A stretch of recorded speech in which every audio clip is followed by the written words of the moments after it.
Now, there was a time when things were fairly simple. Men were breadwinners, women were homemakers.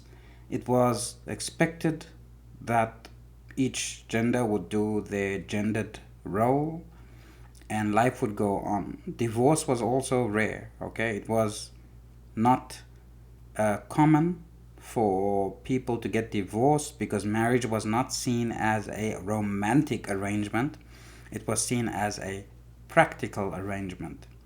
It was part of the way our species survived up to now through pair bonding, through mating, through having children, and through uniting families. So, marriage obviously resulted in family bonds, it resulted in parental investment, especially from the father, seeing as if he owns the woman's sexuality, that's what marriage is, it's the man owning the woman's sexuality, then he could be connected to the children she gives birth because that would imply with a certain degree of certainty that those are his children. Right.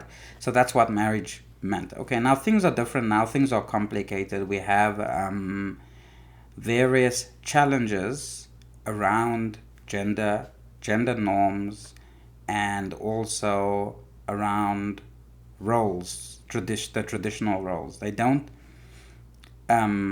exist as such or in that way in many societies anymore, largely because of economic reasons. That is, the larger pool of labor results in the reduced cost of labor, which means that men can no longer provide adequately for an entire family, alone. So they need the help, obviously, of the wife, and who also needs to work usually. Okay, so this does represent a challenge. What is the challenge? The challenge is that women are psychologically hardwired to be dependents. They expect to be looked after by a man. Okay, in this way, women are very much like children, psychologically. I mean, I don't say women are children, but psychologically they are. They are hardwired to think in that way. And you see this a lot. This is the reason why a lot of women who are independently wealthy struggle to find a husband. It is not that a man won't marry a woman who has money because he can be like, gain access to her wealth in that way. So it's not that men wouldn't want to do that. But it's that that woman wants a man who is financially capable of sustaining her at her level. Okay? And of course, the amount of men who are inordinately wealthy or much wealthier than her, who can sustain her at her level and also sustain himself at his level, obviously, those men are far and few between. And hence she struggles to find a husband. So the successful, financially incredibly successful woman, unless, of course, there are caveats, of course, to all of this. One caveat is that if you marry a woman when she's young and she isn't financially successful at the time, and you are the breadwinner, and she becomes inordinately wealthy within the marriage, but she has already tethered to you and developed a strong sense of loyalty and commitment to you through the marriage before becoming wealthy, then she will not view you in that way. She will view you in the way that she viewed you in the first instance when she first developed that emotional bond with you. So she'll still look up to you even if you don't have a penny and she has all the money. But those situations are obviously also far and few between. Okay, so now that I've presented the challenge to you, I've told you, okay, this is the challenging part of the woman's psychology. But obviously, many of you would have wives who do work and have jobs and do contribute financially to the household. So, how do you manage the situation? I do mention it in my book, which talks about how to choose and keep a wife. That's the title of the book, incidentally, where I do recommend that in this instance, and it might be necessary for your wife to work, that you take care of the major things that are very visible. So, for example, if you are paying a mortgage, you pay the mortgage. Don't let your wife pay the mortgage, you pay the mortgage. Okay, if you have a car, you're paying for the car. Okay, if you have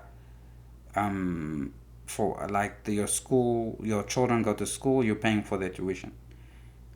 You should allow your wife to pay for everything else, consumables, the food you eat, perhaps the gas you throw in your car, petrol, as we say in English, and the things you use up. Now, why is that important? Well, because of the psychological um, predisposition of woman to want to be looked after by a man, and to want her money essentially to count for nothing.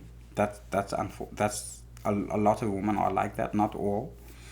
By using her money in this particular way, it evaporates. It's a consumable that she's spending her money on. Okay, so finally at the end, when she feels a bit dissatisfied because she doesn't feel like you are looking after her properly, completely financially, because that's largely an expectation of a woman, she can be reminded gently that you pay the mortgage, you pay for the car, you pay for the tuition, you pay the major things, is what I'm saying. That is visible, that is highly visible and highly permanent. So don't spend your money on consumables. Let her spend her money on the consumables, the grocery bill, the gas bill, the this bill, the that bill, the things you use up, and you pay for the big things. And that's how you safeguard her, okay? Because you want to safeguard your marriage in the end, right? It's not a competition.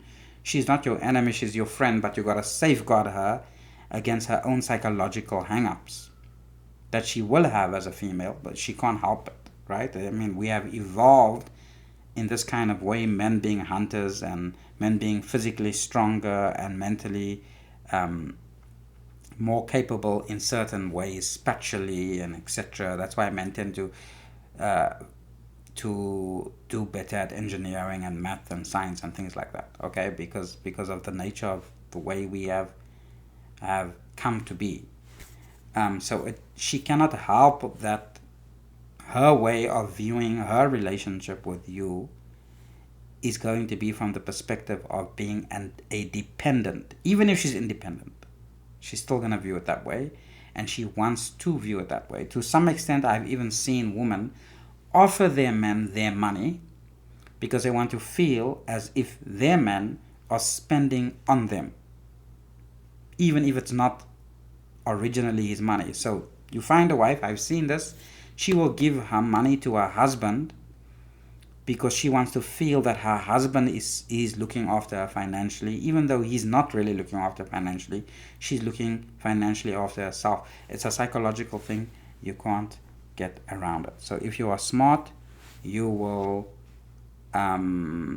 adapt to the modern situation in a way that still retains respect for the way we are as a species and the way we have evolved psychologically, because you can't undo millions of years of programming because the economic situation has changed in the modern world, and because now we require largely, in many ways and in many parts of the world, that women contribute financially.